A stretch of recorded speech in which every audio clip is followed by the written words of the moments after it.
하나님의 말씀은 에베소서 6장 1절에서 4절까지입니다. 자녀들아, 주 안에서 너희 부모에게 순종하라. 이것이 옳으니라. 내 아버지와 어머니를 공경하라. 이것은 약속이 있는 첫 계명이니 이로써 내가 잘되고 땅에서 장수하리라. 또 아비들아, 너희 자녀를 노엽게 하지 말고 오직 주의 교훈과 훈계로 양육하라. 아멘. 다 같이 자리에 앉으시겠습니다. 에베소서 6장에 도달하게 되었는데요.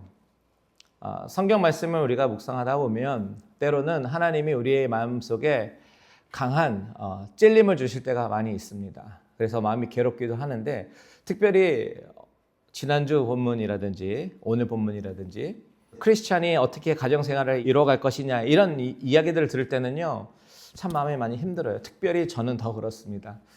제가 여러분들 앞에서 설교자로 앞에 섰지만, 그런데 저라고 완벽한 그런 가정 모습, 모범적인 모습 가지고 있는 거 아니거든요. 제 안에 있는 죄성이 언제나 나타나는 것이 가정이고, 제 아내나 아니면 자녀들에게 혹은 부모님들에게 잘 하지 못해서, 아니 그래도 명색이 목사인데 여러분들에게 그래도 하나님의 말씀이 이렇고 저는 이렇게 살아가고 있습니다, 모범적인 이그젬플로 잘 보여드리면 너무나도 좋겠지만 실상은 그렇지 않더라고요. 그래서 이런 말씀을 대할 때 제 마음이 참 괴롭고 힘듭니다. 때로는 내가 어떻게 나도 제대로 살지 못하면서 여러분들 앞에서 말씀을 전할 수 있을까 고민하기도 해요. 그런데 오늘 제가 여러분들 앞에 서면서 마음을 바꾸기로 했습니다.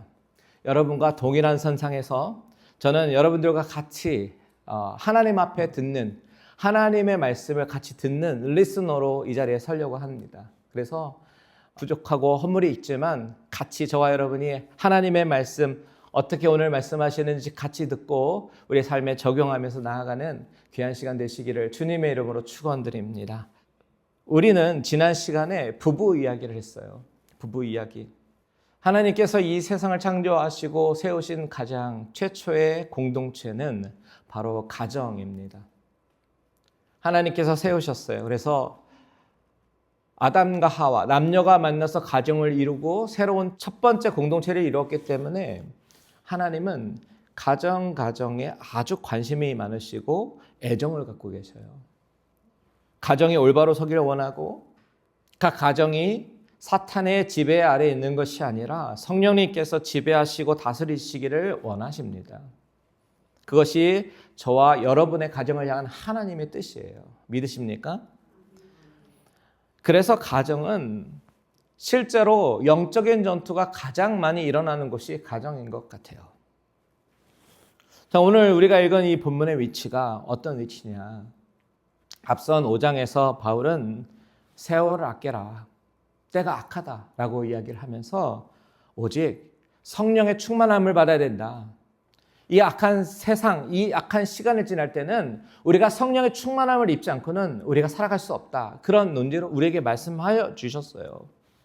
그리고 오늘 우리가 읽은 본문 그 다음에는 영적인 전투가 나옵니다. 전신갑주를 입어야 된다. 이 악한 괴계를 대항해서 우리가 전신갑주를 입고 성령으로 우리가 이겨야 된다라고 이 얘기를 하고 있는 것이죠. 그러니까 영적인 전투가 우리 상관에 끊임없이 일어나고 있는데, 그러기 위해서는 성령 충만해야 된다는 것을 말씀하고 계시는 거예요. 그런데 그 앞뒤로 그 얘기 가운데에 가정의 이야기와 직장의 이야기를 놓고 있단 말이죠.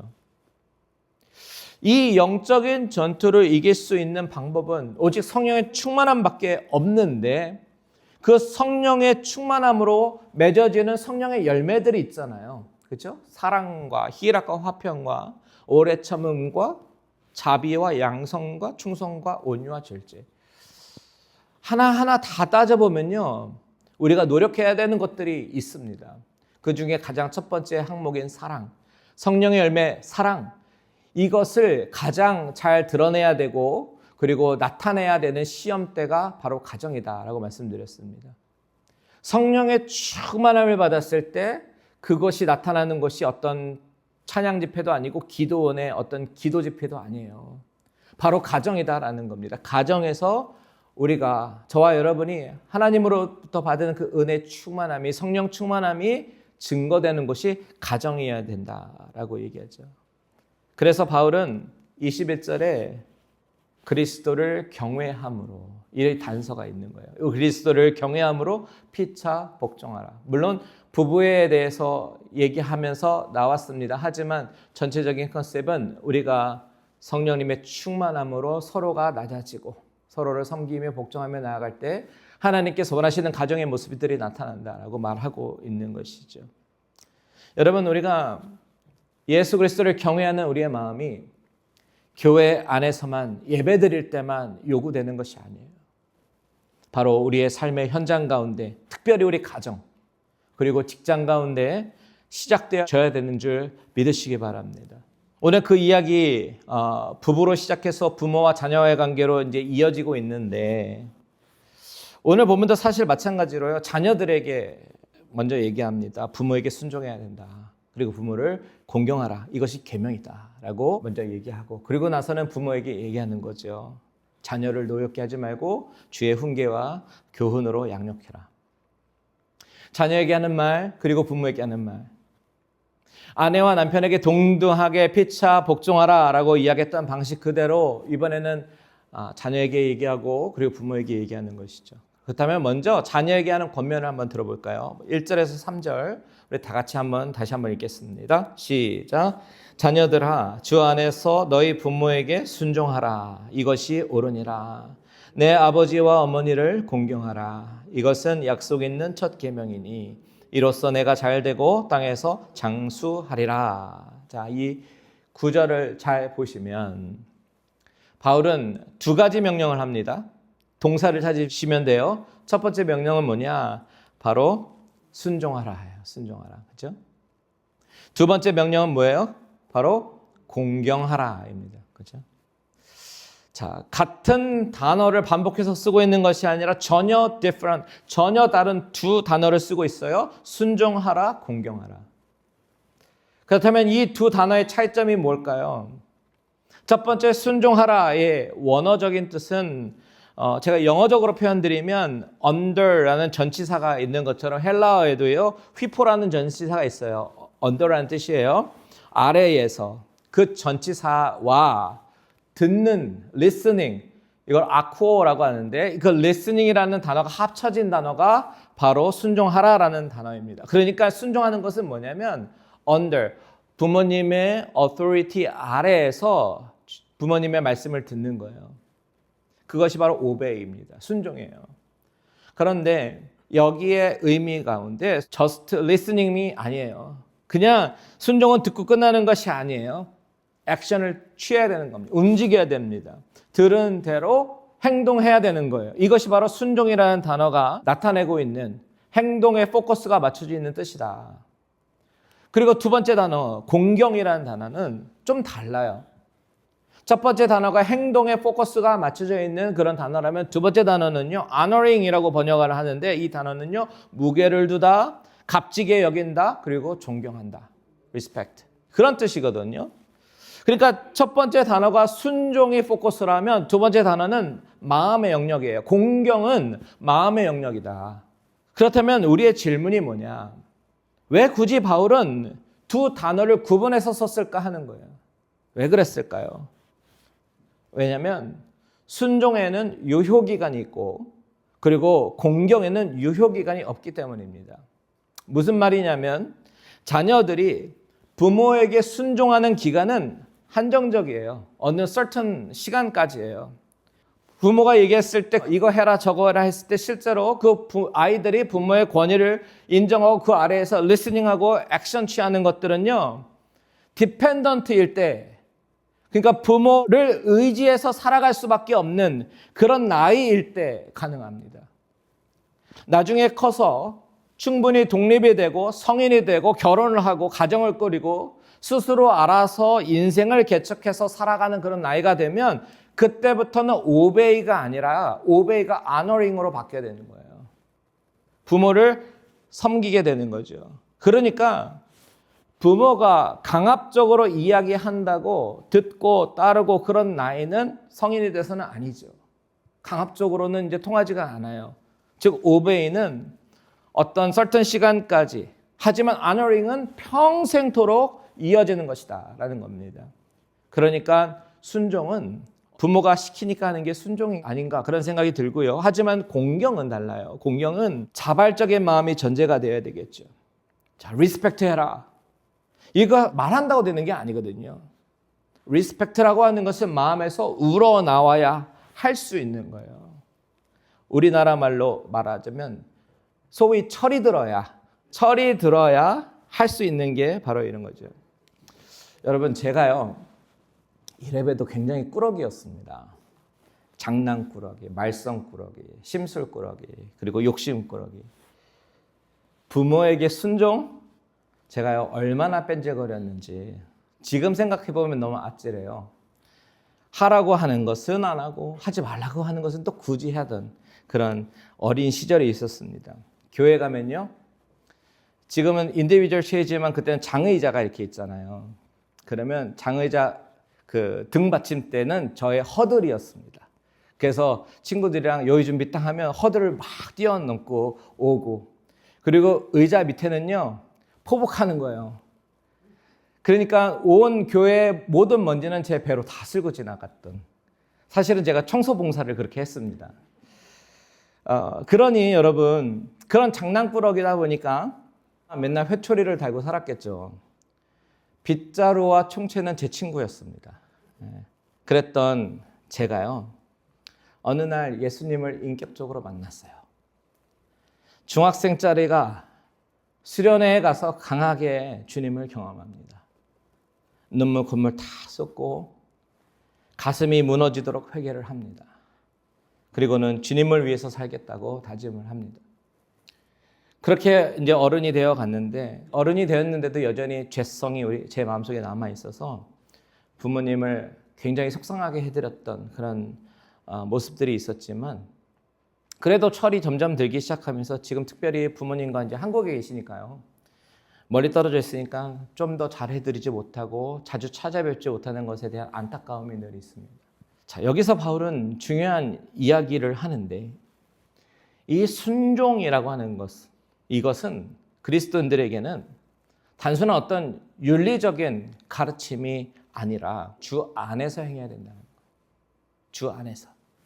그리고 하나님의 뜻은 바로 공경이다라고 이야기를 하죠. honoring. 하나님은 우리가 부모님께 자발적으로 공경하길 원하세요. 이것이 첫 계명이다라고 말씀하시는데, 십계명에도 분명히 말씀하시잖아요. 첫 계명이라고 오늘 본문에 나오지만 출애굽기 20장 12절 한번 보십시오.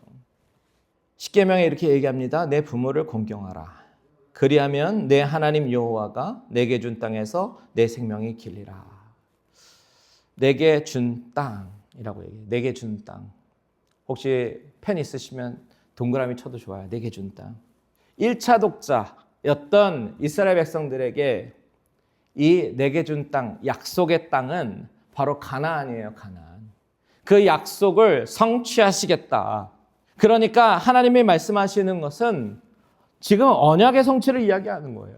언약의 성취. 그리고 이 언약의 성취라는 것이 오늘날 2차 독자인 우리들에게 주시는 영적인 의미는 바로 예수 그리스도입니다. 예수 그리스도 안에서 누리는 참된 생명, 영원한 생명. 이 자리에 아직 부모님이 살아계시는 분들 계시잖아요. 여러분, 하나님의 뜻임을 분명히 기억하면서 늘 부모님을 공경하고 영적인 축복을 누리는 저와 여러분들 되시기를 주님의 이름으로 축원드립니다. 시간은 영원하지 않아요. 시간이 있을 때 더욱더 사랑하고 공경하고 섬기는 저와 여러분들이 되시기를 바랍니다. 자, 두 번째 교훈은 부모를 향한 말씀입니다. 사실 오늘 저는 이곳에 조금 더 무게를 싣고 말씀드리고 싶었어요. 4절을 다 같이 한번 읽겠습니다. 4절 시작. 또 아비들아 너희 자녀를 노엽게 하지 말고 오직 주의 교훈과 훈계로 양육하라. 아비들아 너희 자녀를 노엽게 하지 말라. 여러분, 이 명령을 당시 1차 독자였던 그리스 로마 시대에 살던 아버지 입장에서 이 말씀을 듣게 되면요, 이 말씀은 충격적인 말씀입니다. 당시 그리스 로마 시대의 아버지는요, 소위 속된 말로 갑 중의 갑이었어요. 절대 권력자였습니다. 심지어 자녀를 노예로 팔 수도 있었고요. 극단적인 경우에는 자녀를 죽일 수도 있었습니다. 그 정도의 권한이 있었대요. 사실 솔직히 저는 이해는 안 가는데 당시에는 약하고 병든 자식이 태어나면요, 아버지가 안아 올리면 살고 외면하고 돌아서면 그 아이는 버려졌다라는 기록도 있습니다. 잘 이해는 안 가지만 어쨌든 그 시대적 안경을 쓰고 우리가 이 본문을 보자고요. 그렇다면 그 시대는 아주 가부장적인 시대에서 아버지의 권위가 하늘을 찔렀고 그런 문화 속에서 태어난 남자들은 당연히 강인하게 길러졌겠죠. 그리고 그런 아버지를 바라보며 자라면서 또 닮아가려고 합니다. 그렇다면 그런 아들이 나중에 성인이 돼서 결혼을 하겠죠. 가정을 이루겠죠. 자녀를 낳겠죠. 여러분, 그런 분위기로 우리가 상상해서 생각을 해보면 바울은 아버지들에게 얘기하는 거예요. 아비들아, 너희는 너희 자녀들을 노엽게 하지 말라. 이건 당시 아버지들에게 굉장히 파격적인 말이었습니다. 충격적인 말이에요. 자녀가 부모에게 순종하고 공경하는 게 이게 당연한 거지. 아버지가 자녀를 노엽게 하지 말라? 이거는 귀가 번쩍 뜨이는 말이었어요. 당시의 문화에서 세상 속에서의 가르침은 어떻게 힘과 권력으로 강인한 남자가 되느냐, 이거를 가르쳤는데 바울은 노엽게 하지 말라 이렇게 가르치는 거죠. 그렇다면 우리가 생각해 봐야 되는 것이 이 노엽게 하다라는 말의 의미가 무엇인지를 생각을 해봐야 되는 거예요. 원어로 보니까 이 노엽게 하다라는 말은 팔아, 옆에서, 곁에서, 오르기죠, 화나게 하다, 그런 뜻이거든요. 그러니까 옆에서 계속해서 화나게 하는 거예요. 한번 버럭 화를 내는 일회성, 단발성이 아니라, 그런 분노가 아니라 곁에서 계속해서 자극하면서 자녀 안에 분노가 계속해서 쌓이게 만드는 것을 말하고 있는 겁니다. 제가 설교를 준비하면서 팀 켈러 목사님의 설교를 보게 되었는데 이 본문으로 설교를 하시면서 어떻게 하면 자녀를 화나게 하지 않을 수 있을까 물으면서 자녀를 분노하게 만드는 두 가지 방식에 대해서 얘기를 하시더라고요. 인용을 하자면 그 목사님께서 말하는 자녀의 분노 유발, 첫 번째는 과잉 통제래요. 과잉 통제. 그리고 이것을 학대다라고까지도 표현하는데 지나치게 가혹한 훈육, 권위의 남용, 독단성, unfair. 그러니까 우리가 자녀들이 항상 unfair해, 언니와 나는 unfair 이렇게 얘기하는데 unfair. 끊임없는 잔소리와 비난, 그리고 아이를 모욕적인 상황에 노출시키는 것, 이런 것이 바로 학대다. 독단적으로 통제하려는 모습이 아이들에게 분노를 유발한다. 그런데 여러분, 두 번째 방식도 주목해 봐야 돼요. 팀 켈러 목사님은 방임, 그냥 neglecting이라고 해요. 방임, 그냥 내버려 두는 것도 학대와 똑같이 자녀를 분노하게 만든다라고 얘기하는데 여기까지는 우리가 이해할 수 있잖아요. 그런데 충격적인 거는 여기 이 방임이라는 이 컨셉 안에 과잉보호도 포함돼요. 과잉보호. 그러니까 너무나도 연약한 온실처럼 아이를 오냐오냐 하면서 키우는 것, 그렇게 되면 자녀는 잘못된 특권 의식이 생기면서 결국 나중에 세상에 나갔을 때에 아니 세상은 우리 부모님처럼 무조건 내 말을 들어주지 않는다라는 것을 깨달으면서 분노하는 사람이 된다. 이 둘 다 모두 자녀를 분노하게 한다. 이렇게 말씀하시는데 전 굉장히 동의가 되더라고요. 제가요, 저를 돌아보니까 이 두 가지가 저에게 다 있었어요.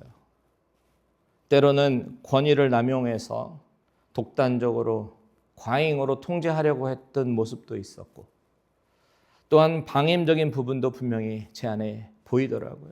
그러면서 주님 어떻게 하지요? 어떻게 해야 어떤 아빠가 되어야 됩니까? 이런 탄식이 말씀을 묵상하는데 계속 절로 나와요. 그런데 바울은 오늘 본문과 동일한 컨셉의 권면을 골로새서에도 하는데 그 말씀이 너무나도 중요한 참고가 되었어요. 우리 골로새서 3장 21절 같이 한번 읽겠습니다. 시작. 아비들아 너희 자녀를 노엽게 하지 말지니 낙심할까 함이라. 자, 자녀를 노엽게 하지 말아야 되는 이유를 설명하고 있어요. 그게 뭐예요? 낙심한다는 거예요. 낙심. 부모가 곁에서 자녀를 계속해서 자극하면 자녀가 낙심하게 된대요. 그렇다면 이 낙심이라는 단어의 원래 뜻이 무엇일까? 이 낙심이라는 단어는 헬라어로 아디메오라는 단어인데 이 단어는 아주 특이하게 신약 성경 전체에서 이곳 한 곳에서만 쓰였어요. 독특한 단어예요. 그러니까 바울이 아주 신중하게 골라 쓴 단어라는 거겠죠. 그래서 이 단어를 뜯어보면 아디메오의 아는 빠져나갔다. 그런 뜻이고요. 뒤에 디메오의 디모스라는 단어는 기운, 생기, 마음의 불, 혼 뭐 이런 뜻이에요. 그러니까 아디메오는 문자 그대로 어떤 뜻이냐? 기운이 빠져나갔다. 마음의 불이 꺼진 상태다. 생기를 잃고 안으로 무너진 상태를 말하는 단어가 바로 이 단어라는 거예요. 그러니까 바울이 낙심할까 함이라.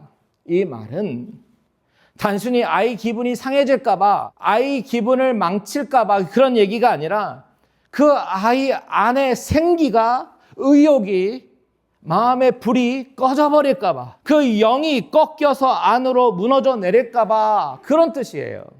여러분, 우리가 분명하게 기억해야 되는 것은 내가 부모로서 자녀를 키우다 보면 자녀로 인해서 화가 날 수는 있어요. 우리가 인간인데 화가 안 날 수는 없죠. 그런데 화가 났을 때 그 화를 표출하고 드러내는 것은 그건 양육이 아닙니다. 그것은 화풀이에요. 물론 잠언서에 보면 회초리를 들어서라도 자녀를 훈육하라라는 말이 있는데 훈육의 목적은 교정의 목적이지 내 화를 다스리지 못해서 표출하는 것이 훈육의 목적이 아니죠. 아니, 부모가 무섭다라는 걸 보여줘야 다시는 안 까불어. 이것이 훈육이 아니라 그건 엄포고 폭군의 모습인 거지 하나님이 말씀하시는 회초리의 모습은 아니라는 거죠. 우리가 주목해야 되는 것은 낙심할까 하노라예요. 낙심할까 하노라. 아이의 영이 꺾인다는 거예요. 마음의 불이 꺼져버린다는 거죠. 우리는 그것을 조심해야 되는 거예요. 그렇다면 왜 이렇게 사람들 간에 다른 양육의 방식이 나올까? 저는요, 한동안 그것에 대해서 많이 고민했어요. 왜냐하면 제가 아버지의 입장에서 자녀를 키우면서 참 쉽지 않았거든요. 늘 어려운 것이 자녀 양육이었고 저에게는 늘 숙제이기도 했습니다. 그러다가 제가 주목하게 된 것은 사회학과 심리학이에요. 물론 사회학과 심리학이 성경을 대체하진 않습니다. 그저 교과서가 아닌 참고서인데, 그래서 그런지 제가 신학대학원 다닐 때에 제가 다닌 학교에서는요, 심리학적 접근을 종종 하거든요. 여러분, 우리는요, 나도 모르게, 자, 중요합니다. 나도 모르게라는 단어가 중요해요. 우리 다 같이 나도 모르게. 나도 모르게. 우리는 나도 모르게 대물림을 해요. 이것을 사회학적 용어로 세대 간 전이라고 얘기를 하거든요. 나도 모르게 내가 자라온 환경을, 내가 길러진 방식을 나도 모르게 내 자녀에게 그대로 강요하고 적용하고 있어요.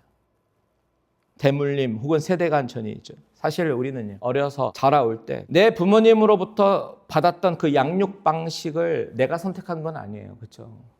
그저 부모님이 나를 길러주신 방식 안에서 원래 그런 거지 몸에 새겨져서 그게 정상인 것처럼 인식되어져 길러와줬어요. 그런데 우리가 질문해 봐야 되는 것은 과연 그것이 정상이었을까? 과연 그것이 맞는 방법이었을까? 내가 길러줘 온 방법이 설사 내가 지금 사회적으로 아주 잘 살고 원만한 사람들과의 관계를 이룬다 하더라도 내가 어려서부터 부모로부터 길러진 방식이 과연 맞는 방법이었을까? 때로는 나도 절대 우리 아버지처럼 하지 말아야지 다짐하기도 하는데 정작 결정적인 순간에는 똑같이 반복하고 맙니다. 왜 그렇죠? 내가 배워왔던, 나를 형성해 왔던 방식이 나도 모르게 교과서가 되어 있는 거예요. 나에게 입력이 되어져 있는 대로 출력을 하고 있는 거죠. 저도 그렇습니다. 저도 예외가 아니에요. 자라나면서 우리 부모님으로부터 받은 상처, 나는 절대 그러지 말아야지 다짐했는데 결정적인 순간에 그런 모습이 저의 자녀에게 튀어나오더라고요. 그래서 똑같이, 아니 더 많이 상처를 주는 가해자로 서 있더라고요. 나도 모르게 말이죠. 그런데 과연 그 방식이 참된 교과서냐? 아니죠. 내가 길러져 온 방식이 절대로 맞는 방법이 아니죠. 여러분, 우리에게 참된 교과서는 오직 성경 말씀입니다. 성경이 계시하는 하나님 아버지의 양육 방식이 정답이라는 거예요. 우리를 지으시고 우리를 창조하신 하나님의 아버지의 양육 방식이 정답인 줄 믿으시길 바랍니다. 이게 바로 4절에서 말하고 있는 거예요. 보세요. 오직 주의 교훈과 훈계로 양육하라. 다시 한번 시작. 오직 주의 교훈과 훈계로 양육하라. 세상의 방법이 아니라 내가 물려받은 방식이 아니라 주의 교훈과 훈계라는 거예요.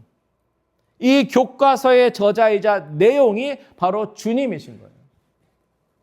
여기서 양육하다라는 단어의 뜻은요, 먹여서 길러서 성숙에 이르게 한다라는 뜻이에요. 이 단어가 이미 5장에 한번 등장하는데 5장 29절에 보면 누구든지 언제나 자기 육체를 미워하지 않고 오직 양육하여 보호하기를 그리스도께서 교회에게 함과 같이 하나니. 자, 양육이라고 하는 것은 그리스도가 교회에게 하는 그런 같은 방식으로 하는 거예요. 지난주 거울이라고 우리가 말씀을 나눴는데 예수 그리스도가 교회를 사랑하시고 양육하시는 것처럼 남편은 아내를 사랑할 뿐만 아니라 부모는요, 자녀를 그렇게 양육하는 겁니다. 우리가 그동안 가지고 있었던 깨진 자화상, 거울로 표현하면 깨진 거울, 그리고 깨끗하지 않은 거울이, 흐릿한 거울이 우리 부모로부터 보아왔던 불완전한 거울을 보고 그걸 리플렉션하고 그리는 것이 아니라 그리스도라는 참된 원본을 보고 우리는 우리의 인생을 새롭게 그려야 되는 거죠. 결국 이 양육의 목적이 뭐냐? 바로 내 아이를 내 곁에 붙잡아 두는 것이 목적이 아니라 아이 스스로가 하나님 앞에 설 수 있는 성숙한 신앙인으로 길러서 놓아주는 거예요. 여러분, 이 자리에 계신 우리 성도님들, 우리는 화를 물려주지 말고 신앙을 물려주는 저와 여러분들 되시기를 주님의 이름으로 축원드립니다. 아이가 이제 어느 정도 스스로 생각하고 결정할 나이가 되면 이제 더 이상 나를 순종해야 되는 대상으로 바라보는 것이 아니라 그때는 손을 펴고 놓아주는 것이 바로 성경적 부모의 양육임을 기억하십시오. 여기서 또 한 가지 생각해 봐야 되는 것은 오늘 본문 4절에 교훈과 훈계라는 두 단어가 나와요. 이 두 축 너무나도 중요합니다. 교훈은 파이데이아라는 단어인데 어디로 가야 할지를 가르쳐주는 훈련입니다. 영어로는 discipline으로 되어 있어요. 그리고 훈계는 누테시아인데 마음에 새겨준다라는 뜻이에요. 그러니까 잘못된 길을 갔을 때 어떻게 되돌려야 될지 말로 타일러주고요, 말로 새기는 그런 축이죠. 그래서 영어로는 instruction이라고 번역합니다. 그런데 이 모든 것에 가장 중요한 게 뭐냐? 바로 주의 훈계라는 거예요. 4절 보세요. 사람의 교훈과 훈계가 아니라 바로 주의 교훈과 훈계. 이것이 가장 중요한 포인트예요. 세상의 수단과 방법이 아니라 오직 주의 교훈과 주의 훈계로 가르쳐야 되는 겁니다. 그렇다면 오늘 바울의 가르침은 너무나도 명확하게 부모들에게 도전하는 거죠. 뭘 도전해요? 부모가 먼저 말씀 앞에 서 있지 않으면, 부모가 먼저 이 참된 교과서를 펴지 않으면 자녀를 올바르게 양육할 수 있겠어요? 없겠어요? 양육할 수 없어요. 그래서 가정은 복음의 현장일 수밖에 없는 것임을 믿으시길 바랍니다. 우리는 그 어느 누구도 완벽한 거울이 될 수가 없어요. 죄성으로 깨어지고 잘못된 자화상으로 흐려진 거울을 가지고 있지만 그 깨진 거울에 금을 메우시는 분, 그 흐린 거울을 열심히 닦아서 깨끗하게 하시는 분이 바로 예수 그리스도이십니다. 십자가에서 온전히 순종하시고 지난 금요일날 오충성 목사님 설교 말씀처럼 죄인인 저와 여러분을 구원하시기를 너무나도 기뻐하시고 익사이딩 하셔서 그 십자가의 그 엄청난 고통을 기꺼이 감당하셨던 그 사랑이 있기 때문에 우리가, 저와 여러분이 하나님의 자녀가 된 거예요. 그래서 여러분, 우리에게는 완벽한 아버지가 계십니다.